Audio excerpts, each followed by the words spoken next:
Hey, welcome back to Hannity. We're only 6 days away from the Iowa caucuses. Earlier today, we met up with Florida Senator Marco Rubio while he was out campaigning. Take a look at this. All right, we are here at Marco Rubio's event. By the way, any Rubio fans here tonight? We're in Iowa. This is your fourth stop today, right, Senator? It is our fourth town hall today. All right, so how many more between now and we got 6 days to the Iowa caucuses? Yeah, well, we're doing one every day or multiple a day, especially the last 3 days will get really intense. So, but they're fun. I have a great time. I can't wait to talk to these folks and meet every single one of them in person. So. Do you try and do that at every stop? We do. We stand there till everyone's gone, and we shake everyone's hand. We take a lot of pictures. I got the wrinkles to show for you. You know? Is that right? Have you figured out the selfie, how to switch it around and make it work? Yeah, we've made that work. Most people want to take their picture, but every now and then they'll do it themselves too, so that's good. Yeah. All right, well, a big debate on Thursday, a Fox debate, Trump threatening to pull out. Yeah. Thoughts? Well, obviously, look, he's going to make his decision on what he wants to do. I'm going to be there, and if someone else is not there, of course, there'll be more time for everybody else. But so that's a good thing. You want more time? I just found out about this now. I don't know what Donald's decision is going to be. Obviously, I've heard that in the press as well. But you know, I'm going to focus on us and what we're going to do.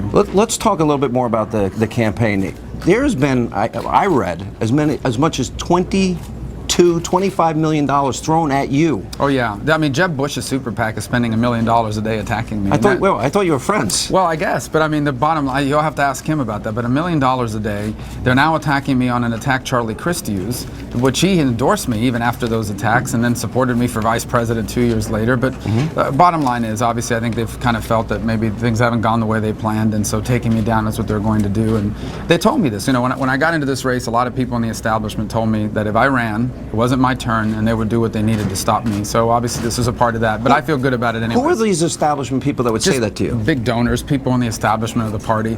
A lot of people who would call me and send me emails saying, you know, it's not your turn, you really shouldn't run. And then after, you know, we know people that have supported Jeb that have gone around telling people that they were going to do exactly what's happening now. Wait, are you saying that Jeb Bush, if he can't win, that he doesn't want you to win? Well, you'll have to ask him. There's, like I said, they're spending $1 million a day attacking me, and that's, in a way, it's good because it's so, you don't attack someone if they're not doing well. You don't attack or spend that much money on someone if they're not making progress. So it's fine, honestly. I mean, it's part of the process. I'm okay with it. We're going to continue to move forward. I'm very enthusiastic about the progress. You have kind of formed your own niche. You've risen in the polls. You have sort of left the pack behind. You got Trump, Cruz, and then there you are. Maybe that's the toughest position to be in because the guys on top are a little afraid of you and the guys on bottom want to be where you are.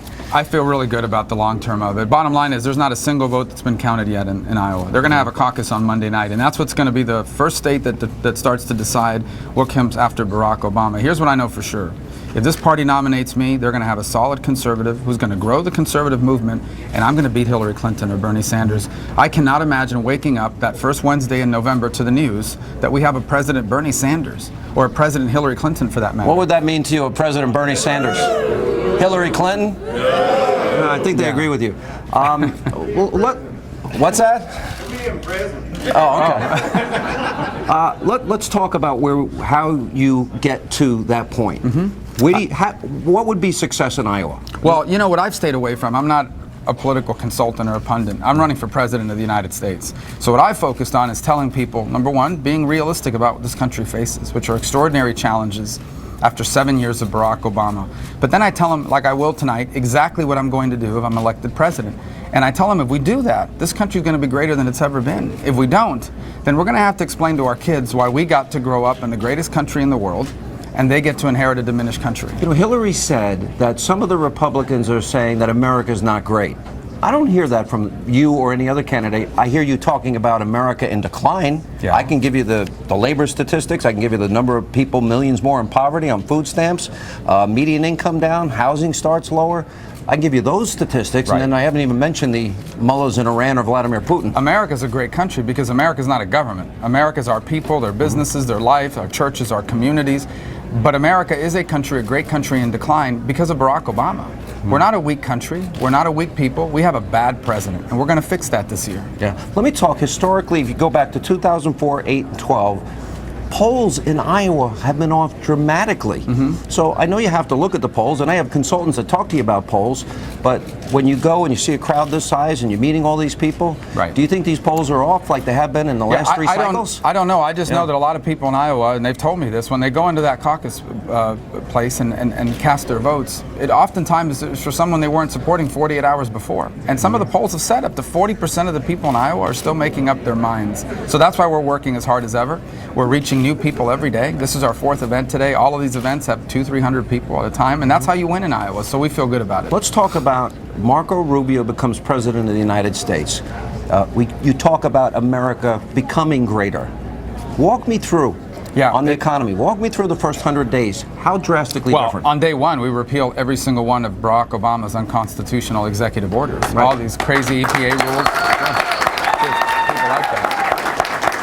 You know, we stopped using taxpayer money to pay for abortions overseas. I canceled a deal with Iran on my first day in office. Thank God. I'm going to take the oath of office and actually mean it, which means we're going to have an attorney general that defends the Second Amendment, not undermines it. Right. We're going to have judges and an attorney general that support religious liberty, not undermine it.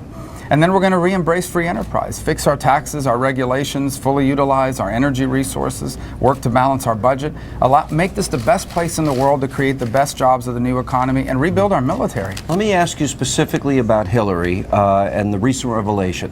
We have an inspector general for the intelligence community who has outlined that they have discovered dozens of emails that are beyond the classification of top secret, special access programs. You've been on the intelligence committee. Isn't that the top level of... Yeah, I'm on the Intelligence Committee now. I would just say that the information that, from what I understand, the information that was on that email server is almost the highest level of classification you could have. And so the fact that that was on a private server, you know, if a staff member had done that, they would have been fired and prosecuted. So we'll see. I have confidence that the FBI is going to find what happened here. I don't have confidence the Obama Justice Department will do anything about it. When I'm president, the Justice Department, no one will be above the law. But if it is illegal to have SAP, special access programs on a private email server, that's illegal. It is illegal to remove any classified information from a secure setting, whether it's in writing or an email, and put it on an insecure setting, which is what a private server is. If you do that, you get fired, you get prosecuted. Are people's lives at risk because of this? I believe they could be, absolutely. Because look, when the intelligence information is revealed, you're not just revealing the information, you're revealing how you found it, which means sources are compromised, and sometimes those sources could be people. Yeah. All right, Senator, great to see you. Thank you. Thanks for coming. Great to see you. Thank you.